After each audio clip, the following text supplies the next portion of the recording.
Supersport 600 class, possibly the most closely fought of all the classes here today. Last year it was a one-make class, the Honda CBR Challenge, but for 1989 it's been thrown open to all. So each of the four main Japanese factories are represented there. Across the front, Suzuki's Jamie Whittam, next to him Rodney. In the middle, number 8 Mike Edwards. Howard Selby goes on number 32, and number 44 there, Jeff Johnson, who really goes well on the 600. Jamie Whittam, the 1988 production champion on his Suzuki. We expect him to go well. With me in the commentary point is Roger Burnett, winner of the two main races here today at Donington. I'll bring Roger in for some informed comment as the riders get a bit twitchy there, and we have a full start. Roger, the tension at this point must be pretty tricky. It's absolutely incredible. I know exactly what they're going through. They're so eager to get away and be first into that first corner, Redgate, that they're all trying to jump the lines. On the front row, there is only less than half a second separating their qualifying speeds, and would you believe there are no less than 15 riders within 1 second of qualifying. So that underlines what I say about the closeness of this class. There really is nothing to choose between them as they stream off down to Redgate. For the first time, I can see Whittam there in the middle of the pack, but as they emerge from Redgate, we'll pick up our leader. But it was a Team Green rider going through, and a faller down in a big way. Looked like 44, Jeff Johnson. Now that's bad luck for Jeff, but he picks himself up. He's okay, fit and well. Jeff Johnson was down in the dirt. That was tough for him because he was on the front row. We're seeing it again. The front end went away, Jeff Johnson went down. These machines are on standard road tyres, so a fair amount of commitment is necessary. Number 31 it is, race 1 for the Kawasaki team from Luton, takes the early lead. Roger, these 600s, is this a class you've had much to do with? No, it's not actually, Barry. It's a very, very thoughtfully close class, though. I know it proved hot competition last year. There are some very, very good riders in this series, and Jeff Johnson was one of the most prominent riders in it, and unfortunately, as we've seen him go down. Well, that's a pity. The fact that these bikes are virtually production bikes does, of course, allow the privateer a chance to get among the action, but nevertheless, there are some factory-assisted riders in here, and Ray Swan is one of them. Ray Swan, who put in a 112-mile-an-hour lap round the Isle of Man last year on the production bike, leading the race. In second place, number 15, Jim Moody on the Honda. So Moody on the Honda in second, the leader on the Kawasaki, Ray Swan. But the second place man coming under pressure now from the rider in third. We'll get that number as soon as we can. And that's number 8, that's Mike Edwards on a Yamaha. So we have 3 different makes in the first 3 positions. Roger, the Yamahas and the Kawasaki's are unknown quantities as far as I'm concerned, but they do seem to be competitive. Yes, they do. All the manufacturers now seem to build these machines to compete in this class. They're all very, very quick. I think in standard road trim, they do something like 154 miles an hour. Well, that is astonishing, and of course this sort of racing really is a mobile showroom as far as the manufacturers are concerned, because the business is about selling motorbikes to the man in the street. That's why factories go racing, for research and development, and also to promote the product. And Ray Swan is promoting the Kawasaki very well at the moment. Second place, Mike Edwards. Number 15 there, Jim Moody. So Edwards sneak through to second as they go past the commentary point. So it's Swan leading from Edwards, number 8 Moody down there in third, and the fourth place man, number 16 Brian Nicholson, riding another factory Honda from Mortlake in London, started his racing career in 1984, was 6th in the Honda Cup last year, so he knows all about riding the 600cc class. Number 31, race leader Ray Swan, 27 years of age, looking good.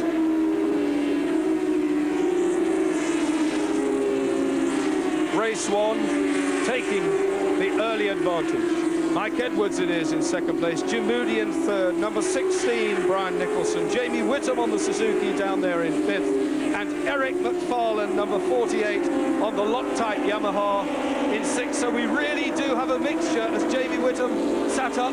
What's the problem with that corner, Roger? They do seem to have some troubles there. Unfortunately, my compatriot who I've been racing hard against today, Terry Reimer, managed to spill oil there, and it's a very tight line into the corner now, and as you would see then, Jamie Whittam on the Suzuki managed to just lose the front end and correct it, and was very lucky not to come down.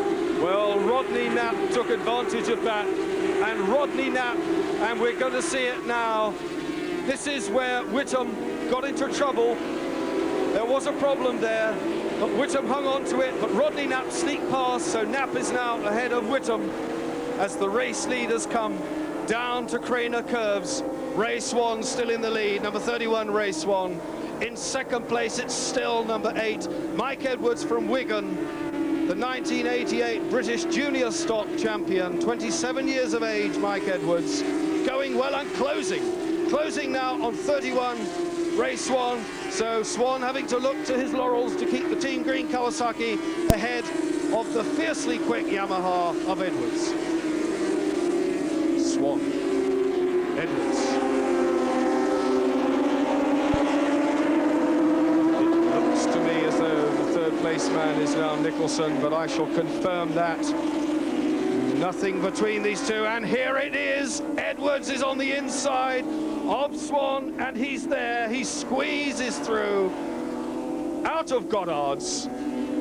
Mike Edwards in the lead, storekeeper from Wigan, and Swan fighting back, and the battle there emerging as well for third and fourth.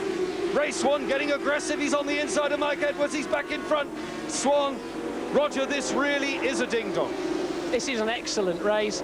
Of course, Mike Edwards has got the experience of having Charlie Williams as one of his sponsors and mentors. Charlie, some 7 or 8 times TT, Isle of Man TT winner, and a very, very competent rider in the late 70s and early 80s. And of course, Mike Edwards is tutor, so Mike has got very good tuition, and he's obviously proving dividends here today. Well, he's looking good, but just look how close this leading four, the group of 4, nothing between them. Down there, number 16, Brian Nicholson in 4th place, but number 23, Rodney Knapp on the Yamaha, battling his way through. We thought Rodney Knapp might go well. He started on the front row, he's down in 3rd, but looking good. He's really closing on Edwards now. And Rodney Knapp moves over, but look at them. Knapp, in one stroke, takes the lead coming up to Goddard. So Knapp, Edwards, that was an amazing move by Rodney Knapp, number 23, on the Yamaha from Heston in Middlesex. Rodney Knapp, he won and seems to go very well in front of the television cameras, because he won the senior stock race at Carnaby last year, and he's doing it again today for us. 22 years of age, had a good result yesterday in the Northwest 200 in Northern Ireland. Superb by Rodney Knapp. He appears, Roger, to be a very talented young man. He does. It was an excellent manoeuvre, that, and a very, very brave one. I'm pleased I wasn't in that bunch then. It looked pretty horrendous from where I'm sitting. He came through on the inside out, braked them all, and just flopped it into the chicane, made it look so easy. Knapp, of course, his roots are in New Zealand. Going well in the UK, only 22, and a twitch there, and I jumped because it looked to me as though Brian Nicholson was going to drop it, but he stayed on, number 16, Nicholson. Whittam is there, still in 5th. They are so close, lap 6, Knapp leads, Edwards is 2nd, Swan in 3rd, early race leader, Nicholson still in 4th, Jamie Whittam, and Ray Stringer, the man who rode so well in the Suzuki Cup last year, and back into the lead goes Mike Edwards. And again, side by side, Knapp and Edwards past the commentary point down towards Redgate, and Ray Swan is in there as well, fighting. So Ray Swan has by no means given this one up. It's going to go all the way to the end of the race. Ray Swan still on the inside in 2nd. The camera angle is deceptive. Which one will emerge going down to Craner Curves? What a terrific race this is. Rodney Knapp, Mike Edwards, Yamaha, leads Kawasaki and Honda. Nicholson still in fourth, but Rodney Knapp away in the lead. Roger, these race distances, 15 laps, are they ideal for this sort of racing? I think it's an ideal race time. I think at once 10 laps have gone by, positions have got pretty much sorted out. Having said that, in this we've got now nearly 6 that have come into challenge for the lead, and I think this race could go on for 50 laps and it would still be as close. It really is amazing. Ray Stringer and a faller. There's a faller. The rider is on his feet, picking his bike out of the gravel. Not very pleased with the proceedings now. Number 16, that's, or is it 18? No, it's not, it's 16. It looks like Brian Nicholson is off. So Brian Nicholson, that elevates everyone up one place because Nicholson was in fourth, so he's gone, but he's okay. Rodney Knapp from Mike Edwards and Ray Swan. So that means now the new fourth place man is Ray Stringer. Ray Stringer there in fourth. And closing. So Stringer, number 17, and closing from Nuneaton on the Yamaha. He had 127 club wins in 1986, and he won the Suzuki Cup round in Britain last year. Finished and still trying to get machinery out of the gravel, number 17.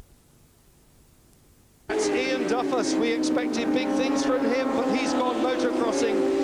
And he's no longer on the circuit, but just look at the race leaders, the first 4, nothing between them. Jamie Whittam has also the leaderboard, number 69, so it has gone. But still, Mike Edwards narrowly leads Rodney Knapp. Roger, this is turning out to be some race. It's absolutely incredible. Of course, what the right anticipate is I don't think they've ever done 15 laps on these tyres before, which are production tyres. In these conditions, so I think that's an unknown quantity, and as we get to the end of the race I think we're going to see some pretty horrific slides coming from them. Well, they're brave men, as you say, and the speeds from these 600cc 4-strokes are amazing. They certainly are piling on the coals round here. Don't forget, Roger made the point, standard road tyres, and Ray Swan flicking his knee out on the inside of Rodney Knapp. But still, number 8, Mike Edwards, heading the pack. Ray Stringer is there still in fourth. And it looks to me as though Ray Stringer is lining up Ray Swan to make a bid. Roger, what do you know of Stringer's capabilities? I think they're all hard men. I think we've got Mike Edwards at the front, who's just made a slight break now. You would notice that we saw Brian Nicholson fall off, who was on a Honda. I think they're probably struggling a little bit. We've got Edwards and Knapp on Yamahas and Swan on a Kawasaki. No Suzuki in the picture at all. Or Mesmella there coming in 5th place on the first Suzuki. So looks like it's Yamaha's race at the moment. Well, the 4th race battle is developing as we predicted, and Ray Stringer and Ray Swan are really sorting themselves out. This is number 10, Phil Mellor. This is number 8, Mike Edwards. Behind him, number 23, Rodney Knapp. There is Ray Swan, and there is Ray Stringer. Mellor 5th and closing. So, Roger, you were talking about the Suzuki, but it's coming onto the leaderboard. It's coming into the frame. Yeah, it's coming in well. Phil Mellor's got a lot of experience on these production machines, and don't rule him out of winning, even though he looks a long way back. Don't rule him out of winning. Well, number 10, Mellor, 35 years of age from Huddersfield. This is the man. 3 TT wins to his credit and countless British championships. A very, very experienced home rider, Phil Mellor, in 5th place, and that's how close they are. This is the 3rd and 4th place battle between Swan and Ray Stringer, number 17. The sun now streaming down here again at Donington. Tucking himself in behind the fairing, Ray Swan, under the bridge, up towards the right-hander, and alongside and on the inside comes Ray Stringer.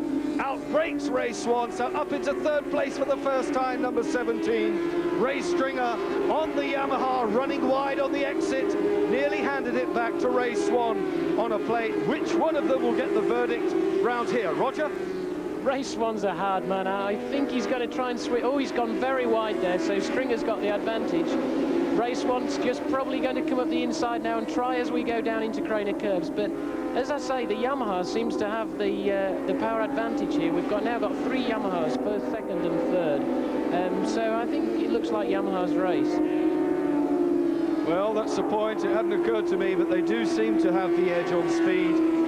And Stringer now stretching that advantage over Swan to some 3 or 4 lengths, but that is merely a fraction of a second and matters not at this point in the race because there's still some way to go with the race leader, number 8, Mike Edwards, number 23, Rodney Knapp, both Yamaha mounted, nothing between these two. Phil Mellor there still in 5th. And number 7, Dave Leach on another Yamaha from Halifax has moved up into 6th place. If things stay as they are, Mike Edwards is going to collect the 10 points and the £350 that go with this race, but I wouldn't put a fraction of that prize money on that at this moment because Rodney Knapp is a very determined campaigner indeed and needs the win.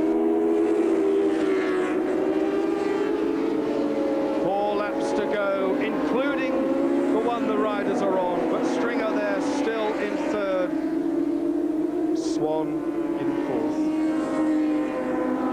4th. Tremendous action here from Ray Stringer, and Race 1 stalking him and slipping through on the inside. Race 1 again up to 3rd place, took it back from Stringer. Thank you very much, he said, that was a nice one, I'll take it. Roger, at what point in the race will the tyres become a bit awkward? I would have thought any time now, judging from my races, once we've got past the 10-lap mark, the riders will now be trying hard to push. It's getting towards the end of the race.